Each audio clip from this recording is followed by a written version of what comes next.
Sunday everyone, we're cooking our gulay. Walang chicharon, so Baguio beans and sayote instead. Yan, nagisa na natin yung shrimp head. Lagyan ulit natin ng garlic salt and patis.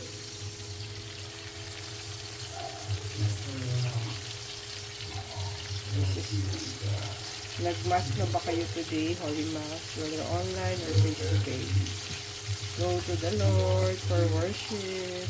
Wala tayong ficharo. Inunan natin ngayon ang sayote before our cauliflower, beans, and carrots.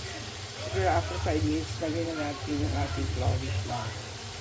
Nalagay na rin natin yung patis for our vegetables this Sunday. 1 cup water ang ating sayote to soften it.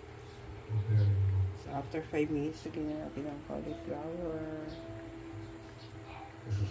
Baguio beans, and carrots. Din yung cauliflower. So next na yung Baguio beans and carrots. Lagyan natin ang carrots and Baguio beans. So the next is our hipon. Lagyan natin ng garlic salt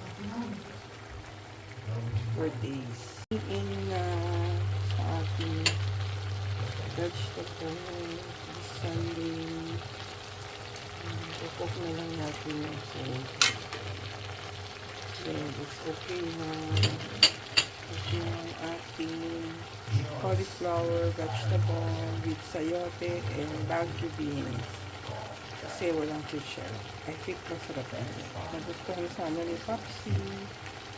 Thank you guys for watching.